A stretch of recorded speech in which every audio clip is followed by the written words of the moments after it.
Student, next topic is conservative force. Conservative force.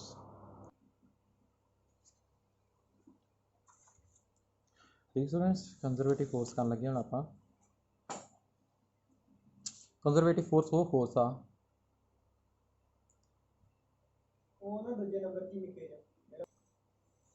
Student conservative force जिहड़ी आ ਜਦੋਂ ਇਹ work done ਕਰਦੇ ਆ ਨਾ, ਉਹ ਵਰਕ ਨਾਲ ਸਿਰਫ ਡਿਪੈਂਡ ਕਰਦਾ ਇਨੀਸ਼ੀਅਲ ਤੇ ਫਾਈਨਲ ਪੋਜੀਸ਼ਨ ਬਾਡੀ ਦੀ।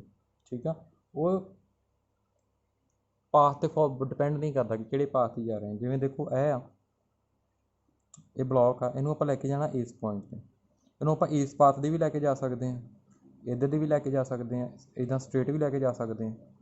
ਮਤਲਬ ਜਿਹੜੀ ਕੰਜ਼ਰਵੇਟਿਵ ਫੋਰਸ ਆ ਨਾ, ਜੇ ਵਰਕ W1 ਵਰਕ ਰਨ ਕਰੇਗੀ, W3 ਕਰੇਗੀ, ਤਿੰਨੇ ਕੀ ਹੋਣਗੇ? ਸੇਮ ਹੋਣਗੇ, ਕਿਉਂਕਿ ਉਹ ਇਹ 'ਤੇ ਡਿਪੈਂਡ ਨਹੀਂ ਕਰਦੀ ਕਿ ਤੁਸੀਂ ਪਾਥ ਕਿਹੜੇ 'ਤੇ ਜਾ ਰਹੇ ਹੋ। ਉਹ ਡਿਪੈਂਡ ਕਰਦੀ ਹੈ ਕਿ ਇਨੀਸ਼ੀਅਲ ਪੋਜੀਸ਼ਨ ਕੀ ਹੈ ਅਤੇ ਫਾਈਨਲ ਪੋਜੀਸ਼ਨ ਕੀ ਹੈ। ਠੀਕ ਆ, ਸੋ ਇਹ ਫੋਰਸ ਨੂੰ ਕਹਿੰਦੇ ਆਪਾਂ ਕੰਜ਼ਰਵੇਟਿਵ ਫੋਰਸ। ਇਹਦੀ ਡੈਫੀਨੇਸ਼ਨ ਕਿਵੇਂ ਲਿਖਾਂਗੇ ਆਪਾਂ? If the amount of work done by or against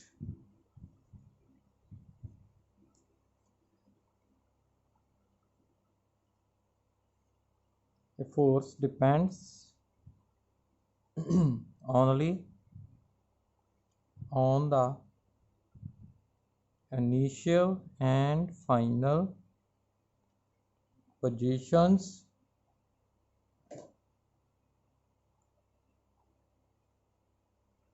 of a body and not on the path followed by the body, then such a force is called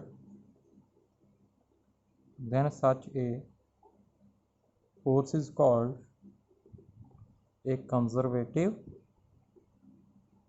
force. ठीक students, सो ਜਿਹੜਾ work done ਆ, ਜਿਹੜੀ conservative force ਕਰਦੀ, ਇਹ depend ਕਰਦਾ ਸਿਰਫ initial ਤੇ final position 'ਤੇ।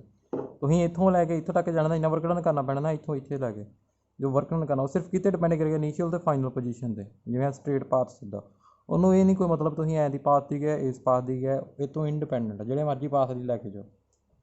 ਠੀਕ ਆ, ਸਿਰਫ ਉਹਨੇ ਡਿਪੈਂਡ ਕਰਨਾ ਇਨੀਸ਼ੀਅਲ ਪੋਜੀਸ਼ਨ ਤੇ ਫਾਈਨਲ। ਇਹਦੀ ਐਗਜ਼ਾਮਪਲ ਹੈਗੀ ਆ,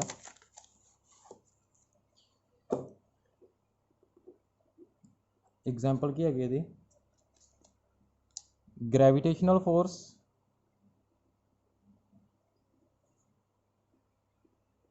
and electrostatic force,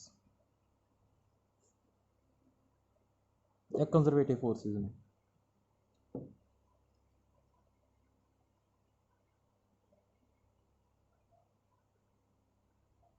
ਸੋ ਇਹਦੇ ਨਾਲ ਮੈਂ ਤੁਹਾਨੂੰ ਇੱਕ ਐਗਜ਼ਾਮਪਲ ਦਿੰਦੇ ਹਾਂ, ਆਪਾਂ ਸੋਲਵ ਕਰਦੇ ਹਾਂ।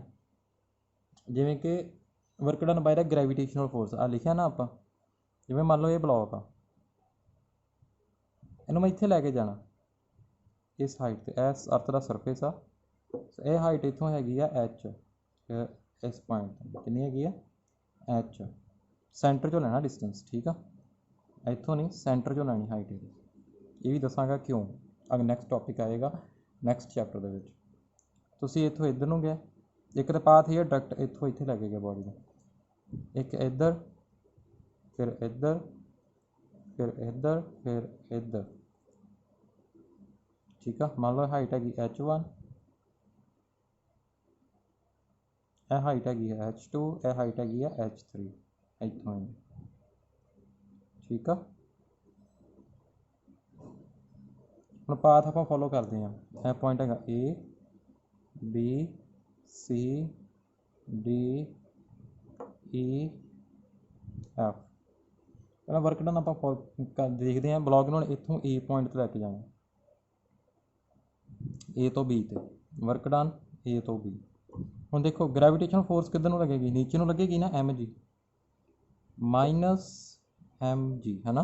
ਫੋਰਸ ਇੰਟੂ ਡਿਸਪਲੇਸਮੈਂਟ, ਸੌਰੀ ਮੈਂ ਮਾਈਨਸ ਨਹੀਂ ਲਗਾ ਰਿਹਾ, force into displacement into cos theta ਹੁੰਦਾ ਨਾ, फोर्स कितनी लगेगी mg, डिसप्लेसमेंट कितनी हुई h1, दोनों च कितना एंगल आ, फोर्स नीचे ਨੂੰ ਲੱਗ ਰਹੀ ਹੈ, डिसप्लेसमेंट ਉੱਪਰ ਨੂੰ ਹੋ ਰਹੀ, cos 180, cos 180 ਕਿੰਨਾ ਹੁੰਦਾ ਮਾਈਨਸ mg h1 ਆ ਗਈ। ਹੁਣ B2C ਕਿੰਨੀ ਹੋਏਗੀ ਦੇਖੋ, B2C ਜਦੋਂ ਤੁਸੀਂ ਜਾਓਗੇ डिसप्लेसमेंट ਇੱਧਰ ਨੂੰ ਹੋ ਰਹੀ ਆ ਤੇ ਫੋਰਸ ਨੀਚੇ ਨੂੰ ਲੱਗ ਰਹੀ ਹੈ ਨਾ mg, ਕਿੰਨਾ ਐਂਗਲ ਦੋਨਾਂ ਚ 90 ਡਿਗਰੀ ਤੇ cos 90 ਕਿੰਨਾ ਹੁੰਦਾ 0। ਸੋ WBC ਜਿਹੜਾ ਵਰਕ ਡਨ B2C ਜਾਣ ਲਈ ਉਹ 0 ਹੋਏਗਾ। ਹੁਣ C ਤੋਂ D ਚੱਲੀਏ, C ਤੋਂ D ਕਿੰਨੀ ਫੋਰਸ ਲੱਗ ਰਹੀ ਹੈ mg।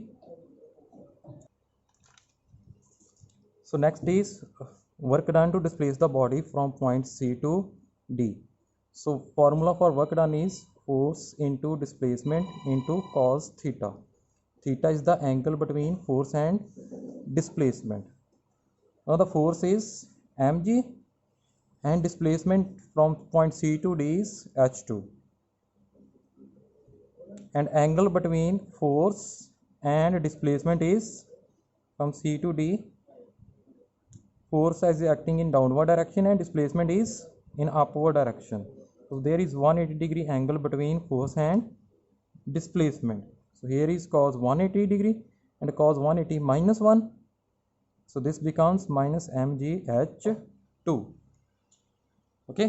So we have calculated the work done to displace the body from point A to B, then B to C, then C to D.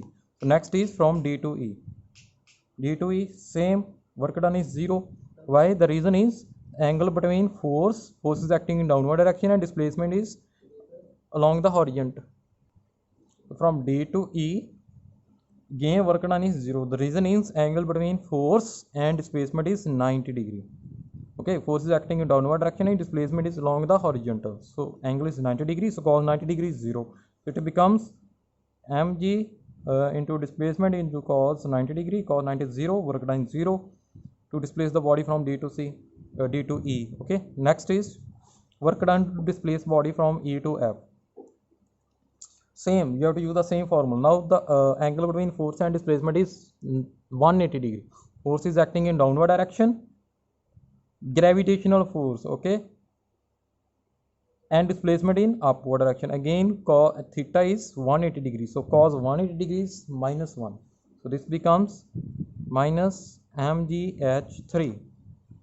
Okay, so now add all these work done to get the net work done to displace the body from point A to F. A to F किधे को आएगा work done, A to B कितना, B to C, C to D, D to E, E to F कितना आएगा। तो students अपना की result आया देखो। सो पहला वर्क डन कितना है minus mgh1, B2C 0, next minus mgh2, D2E 0, E2F minus mgh3 कितना आ गया total minus mgh1 plus h2 plus h3। ਇਹ ਕਿਹਦੇ ਇਕੁਅਲ ਆ ਟੋਟਲ h ਦੇ ਇਕੁਅਲ ਆ। ਸੋ ਇਹ ਤੋਂ ਇਹ ਰਿਜ਼ਲਟ ਪਤਾ ਲੱਗ ਗਿਆ ਆਪਾਂ ਨੂੰ। ਆਪਾਂ ਇੱਧਰ ਦੀ ਜਾਈਏ, ਇੱਧਰ ਦੀ ਇੱਧਰ ਇੱਧਰ ਇੱਧਰ ਡਿਪੈਂਡ ਕਰਨਾ ਤੁਹਾਡਾ ਵਰਕ ਡਨ ਇਨੀਸ਼ੀਅਲ ਤੇ ਫਾਈਨਲ ਪੋਜੀਸ਼ਨ ਦੇ ਕਿਹੜੇ ਕੇਸ ਜਦੋਂ ਵਰਕ ਡਨ ਵਰਕ ਕੌਣ ਕਰ ਰਿਹਾ ਕੰਜ਼ਰਵੇਟਿਵ ਫੋਰਸ। ਠੀਕ ਆ, ਸੋ ਇਹਦਾ ਮਤਲਬ ਆਪਣੇ ਸਾਬਤ ਹੋ ਗਿਆ ਹੈ, ਆਪਾਂ ਪ੍ਰੂਫ ਕਰਤਾ ਕਿ ਗ੍ਰੈਵੀਟੇਸ਼ਨਲ ਫੋਰਸ ਕੀ ਹੈਗੀ ਆਪਣੀ ਕੰਜ਼ਰਵੇਟਿਵ ਫੋਰਸ। ਠੀਕ ਆ, ਕਿਉਂਕਿ ਐਚ ਜਿਹੜਾ ਐਚ ਆਰ ਆ ਡਾਇਰੈਕਟ ਇਹਦਾ ਇਨੀਸ਼ੀਅਲ ਤੋਂ ਫਾਈਨਲ ਡਾਇਰੈਕਟ ਜਿਹੜੀ ਡਿਸਪਲੇਸਮੈਂਟ ਆ ਹੈ ਨਾ ਕਿੰਨੀ ਹੋ ਰਹੀ ਹੈ ਉੱਤੇ ਡਿਪੈਂਡ ਕਰ ਰਹੀ। ਠੀਕ ਹੈ ਜੀ, ਸੋ ਇਹ ਤੁਹਾਡਾ ਪ੍ਰੂਫ ਹੋ ਗਿਆ conservative forces the. Next is non conservative forces. तो ठीक स्टूडेंट जी कंजरवेटिव फोर्स है जो वर्क डन करती है ना वो सिर्फ डिपेंड करती इनीशियल तो फाइनल पोजीशन बॉडी। ठीक है, इंडिपेंडेंट आ पाथ तो independent uh.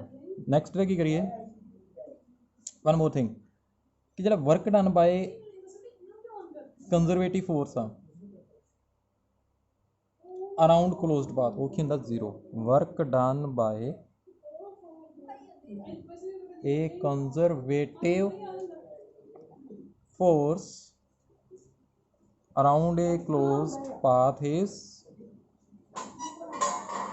0. Done. Work done by conservative force around a closed path is 0 for example तुसीं ब्लॉक है इनू इत्थों लैके इत्थे गए, इत्थों इत्थे लैके गए, ठीक है ब्लॉक इत्थे लैंदा, फिर वापस इनू तुसीं इत्थे लैके जांदे जे इस पॉइंट ते क्लोज्ड पाथ हो गया। इनू तुसीं अपने करके देखो, ये वर्क डन की आएगा 0 आएगा अराउंड ए क्लोज्ड पाथ, ठीक है जी। सो इनू तुसीं आप करके देखना, फिर करके देखो कोई डिफिकल्टी होएगी तो दस देना, ठीक है जी। नेक्स्ट है जी, next is difference between conservative force and non conservative. Student first is conservative force, तुहानू पता it is does not depend upon path.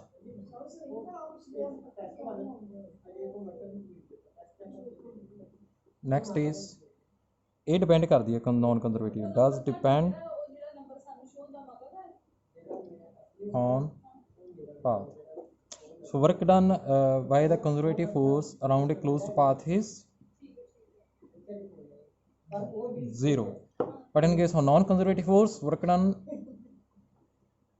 around a closed path is non-zero. Okay. So next मैं तुहानू दसदा कि आपां condition करते हैं कदों कोई फोर्स कंजरवेटिव हो सकता। Next is student relation between conservative force and the potential energy।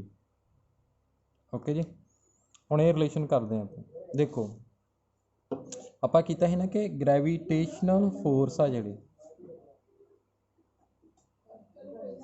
Work done किहदे कोल हुंदा दा, सपोज थोड़ी डिसप्लेसमेंट होई, तुसीं उपर नूं लैके जा रहे जे ब्लॉक, डिसप्लेसमेंट कितनी हुई, डेल एक्स हुई इत्थों तक, ठीक है जी। फोर्स किधरों लग रही है, नीचे लग रही है एम जी, ठीक है जी। वो फोर्स का मान लो कितनी हैगी है एफ एक्स कह लांगे नूं आपां। सो वर्क डन कितना आया, स्मॉल वर्क डन होएगा del W force F x into del x. हुण ਇਹ ਜਿਹੜੀ फोर्स आ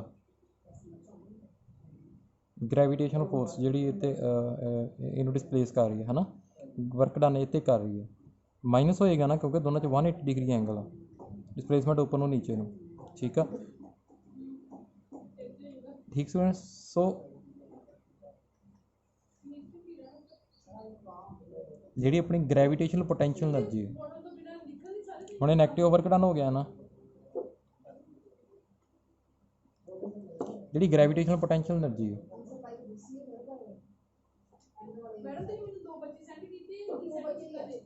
किहदे इक्वल होंदी है, वर्क डन दे है ना, वो इक्वल होंदी है। हुण ग्रेविटेशनल पोटेंशियल एनर्जी कितनी होगी, डेल यू मान लो, वर्क डन कितना माइनस डेल डब्ल्यू, ठीक है जी। कितना एफ एक्स डेल एक्स है ना, एफ एक्स की वैल्यू करो कितनी हैगी del U over del x. हुण असीं लिमिट की करना कि असीं कहना जी डेल एक्स बहुत छोटा हो, जीरो नूं अप्रोच करदा, जी जीरो नूं अप्रोच करेगा ना अपने कोल लिमिट आ जाएगी। ये मैथ्स दे विच हैगी है, तुसीं सिंपल फार्मूला करना, किहदे कोल आ जाएगी एफ एक्स किहदे कोल आ जाएगा minus partial differentiation of potential energy with x. ये फोर्स एक्स एक्सिस के लॉन्ग लग रही है, फिर माइनस करली यू बाय करली एक्स, एक ही है पार्शियल डिफरेंशिएशन, डिफरेंशिएशन ही आ तुहानूं सिखाई मैं डिफरेंशिएशन किवें करी है। अलॉन्ग वाई एक्सिस किधर नहीं होएगी, minus curly U over curly y, along z axis minus curly U upon curly z. ये पोटेंशियल एनर्जी गिवन आ, तुसीं फाइंड कर सकते हो, ठीक है जी। नैक्सट स्टूडेंट तुहानूं मैं कंडीशनस लिखाउणा कि जो तुहानूं पता लग जाएगा कि कोई फोर्स जी कंजरवेटिव फोर्स हैगी है कि नहीं हैगी, to check whether given force is conservative or not। तो स्टूडेंट्स ਆਪਾਂ ਹੁਣ कंडीशनस करते हैं। तो फर्स्ट कंडीशन हैगी देखो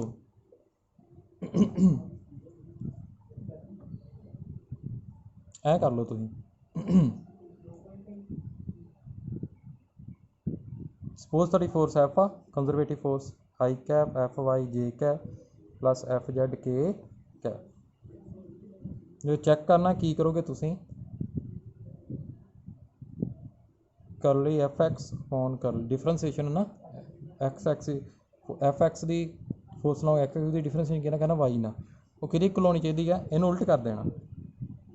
देखो करली इतने फोर्स आएगी वाई दे लॉन्ग ओवर करली एक्स आ जाएगा इतने। जे दोनों इक्वल आ जाते यदा मतलब फोर्स की होगी तो कंजरवेटिव फोर्स होएगी। जे इतने लेने आप curly F y over curly z की आ जाएगा करली एफ हम इतने जैड आ इतने जैड ला दो अपॉन करली है वाई के नाल है ना y force along y axis वो की पार्शल डिफरेंशिएशन इतने की आ जाएगी करली वाई। तो इधर की कंडीशन आप बना सकते जी। हम तुहानूं एग्जाम्पल देना एक जिवें फोर्स हैगी आ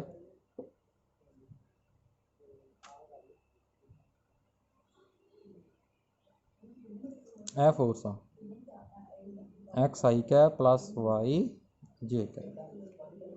हुण इहनूं तुसीं चैक करना कि ये कंजरवेटिव फोर्स हैगी है कि नहीं हैगी। हुण एक एक्स एक्सिस वाला फोर्स है ना तो यह हैगी वाई एक्सिस वाला फोर्स इत्थे मैं लिख लेना एफ एक्स कितना है एक्स एफ वाई कितना है वाई है ना। फोर्स लॉन्ग वाई एक्सिस हैगी वाई तो एक्स एक्सिस लॉन्ग हैगी एक्स ठीक है। हुण मैं कितना लिख सकदा करली एफ एक्स हुण वाई है ना करली वाई दो एक्स तो वाई है ना एक ही फोर्स ऊपर लिख लो लॉन्ग एक्स एक्सिस नीचे करली वाई कर लो equal to curly F y आ वाई दे लॉन्ग करली एक्स आ इतने करली एक्स ला दो ठीक है। इंटरचेंज एक बारी एक्स दे लॉन्ग कर देनी है फोर्स वो पास फिर दूजे वाई की वो इंटरचेंज कर देनी है ठीक है जी। हम देखो करो जो यदी करा आप एफ एक्स आ यदी वाई ना डिफरेंशिएशन करा हुण एक्स का फंक्शन है ना वाई ना करा ये की आएगा 0 क्योंकि यदी आप वाई के नाल पार्शल डिफरेंशिएशन करनी ये वाई है ही नहीं है एक्स वाली ना 0 आएगी। हुण वाई की करो हुण एफ वाई ये कितना करनी एक्स के नाल पर यह तो एक्स का फंक्शन है नहीं की होएगी डिफरेंशिएशन 0 सो दोनों इक्वल आ गए यदा मतलब फोर्स की होएगी कंजरवेटिव।